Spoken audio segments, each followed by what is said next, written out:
To die, to sleep, no more, and by a sleep we say to end the heartache and the thousand natural shocks that flesh is heir to. 'Tis a consummation devoutly to be wished, to die, to sleep perchance to dream. Aye, there's the rub, for in that sleep of death what dreams may come when we have shuffled off this mortal coil.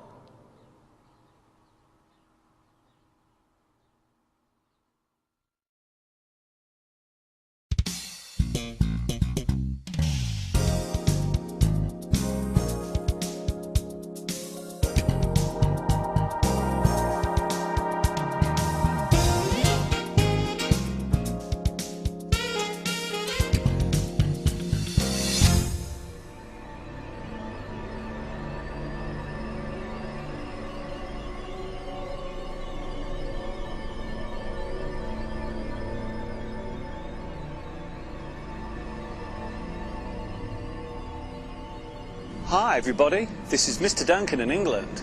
How are you today? Are you okay? I hope so. Are you happy? I hope so. In today's lesson, we're going to talk about a subject which is, for many people, very hard to accept. Death.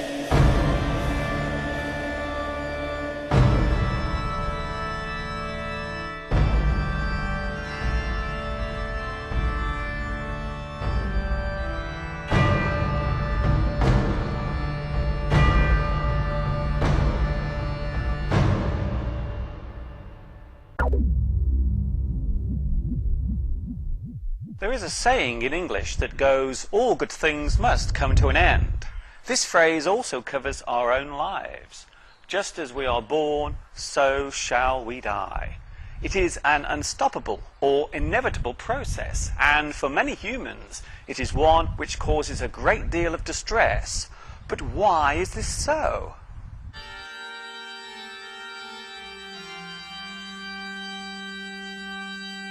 Humans are very special.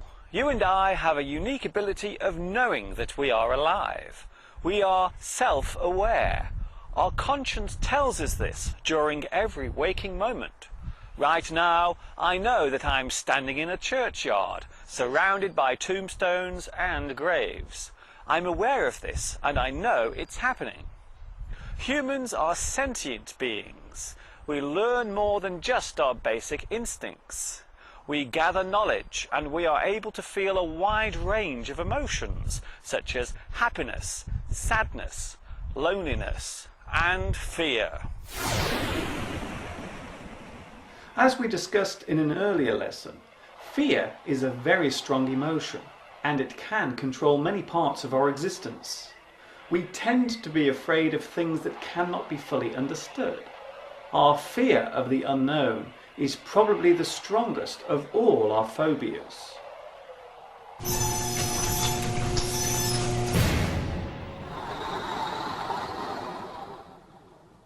Humans are mortal. We only have a certain amount of time in this world. The word mortal comes from the Latin word mortalis, which literally means to die. You see this word used in mortuary, a place where dead bodies are kept. Mortality, the event of death, or death on a large scale.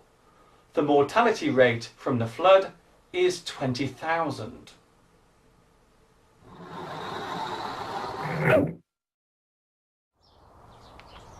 A dead person can generally be described as a corpse, body, or the deceased. They can also be informally described as a stiff, although this term can cause great offence. That sounds like a squirrel. I hope he's okay.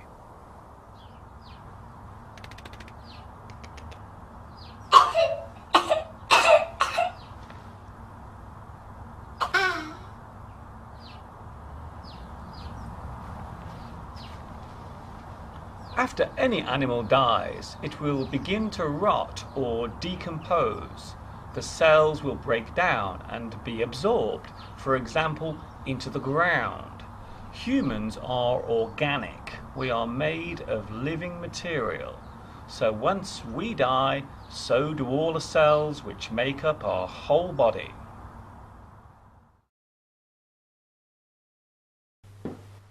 So what happens here after you die? Normally your body will be taken to a cold place for storage, such as a mortuary. Most large hospitals have a mortuary in them. If your death cannot be explained, then someone will examine your body on both the outside and inside. This is called a post-mortem, which means after death. This procedure can also be called an autopsy. The person who carries out the examination is called a pathologist or coroner.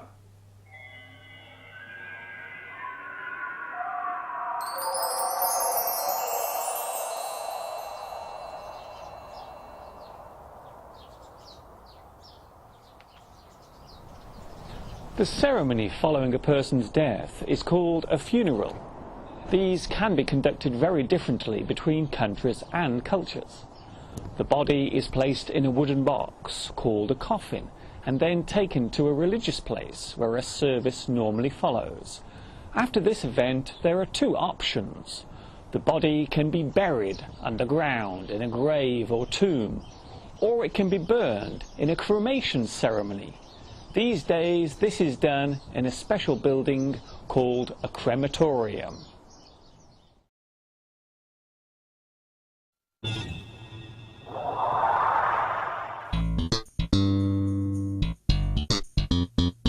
Do you ever think about dying? It's a funny subject, isn't it? I want to die in my sleep like my grandfather, not screaming and shouting like his passengers. Western cultures often make death into a humorous subject. We make jokes about dying and often laugh about it. But why do we do this if we are so afraid of it? It is a well-known fact that humans tend to laugh at things we do not fully understand. Humour can act as a kind of release for all of our worries and anxieties. It may seem like a strange thing to say, but many of us have a deep fascination for subjects connected with death, and there is no better place for demonstrating this than on our television screens. Take the news, for example. This is DNN News.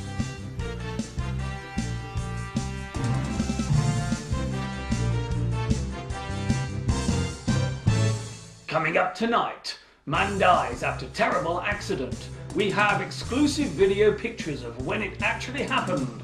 These images will upset you, so be sure to stay tuned.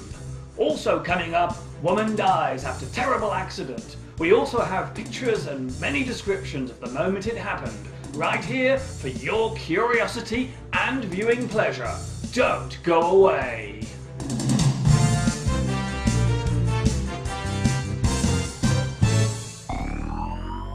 The subject of death and dying is often described as a taboo subject. The word taboo means something that must never be openly discussed, or a topic which makes people feel uncomfortable when talking about it. It may seem strange to some people, but there are situations where a person wants to die. They wish to end their life. We describe this person as suicidal. They may try to kill themselves. They want to commit suicide. Taking your own life is illegal in some countries, while others allow it for certain situations. For example, if a person is dying from a fatal or terminal illness.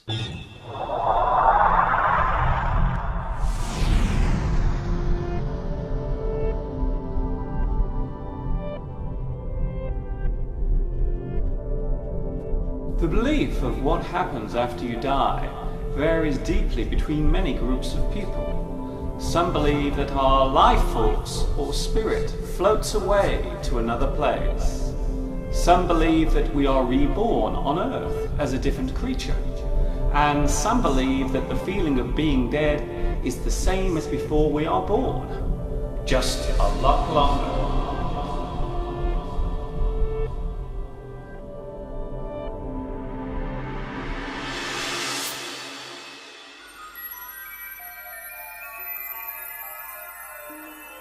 Is it possible to be dead but still alive?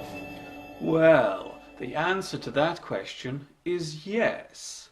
After a person dies, they will usually be pronounced legally dead. This means that they have no chance of being brought back to life or resuscitated. However, in other situations, the heart can continue beating after the brain has stopped functioning. This is classed as brain death. Sadly, there is no chance of the person ever recovering. This often occurs when a person is being kept alive on a machine, such as a ventilator. A person can also be classed as clinically dead. This means that the blood supply has stopped flowing, the heartbeat and breathing has ceased, and there is no visible sign of life. This type of death can be reversed, and it is possible for a person to be brought back to life if it is done quickly enough. Clinical death lasting longer than 3 minutes will normally result in serious and irreversible brain damage. It would be fair to say that death is more of a process rather than just one definite event. The theme of death has been used very often in many forms of literature. The playwright William Shakespeare and authors Charles Dickens and Edgar Allan Poe at some point would use death as a way of studying the human condition and our own morbid fascination with dying. Poetry is often read out at funerals, and a speech is normally given describing the life of the person who died. This is called a eulogy. The word dead can be used in many ways. Instead of saying very, we can say the party was dead good. This weather is dead cold. Your new hat is dead cool. As a way of showing emptiness or silence. The room was dead. Everyone had left. The forest had a dead calm about it. To show that something electrical is not working or functioning. The lights are dead.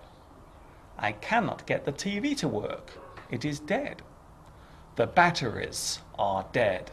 They have no energy left. There are some idioms and phrases for death or dying. Pushing up the daisies, to be dead and buried. Pop your clogs, to die. Croak, to die suddenly. He or she bought the farm. He or she has died.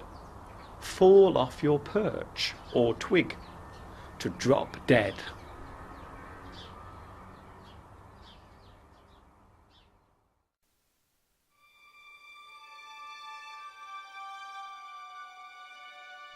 It is a fact of life that one day I will be dead, and so will you.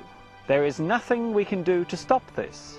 However, we can make the most of our time on this earth. Doing something useful with our time here can help others, and it also gives us a sense of purpose, and our life some meaning. You only live once. This is not a rehearsal. Life is like a big performance, and once the curtain has come down on it, there will be no encore.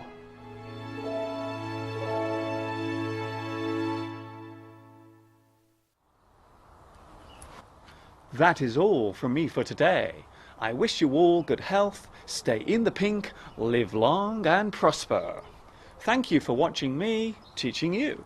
This is Mr. Duncan in England saying ta-ta for now.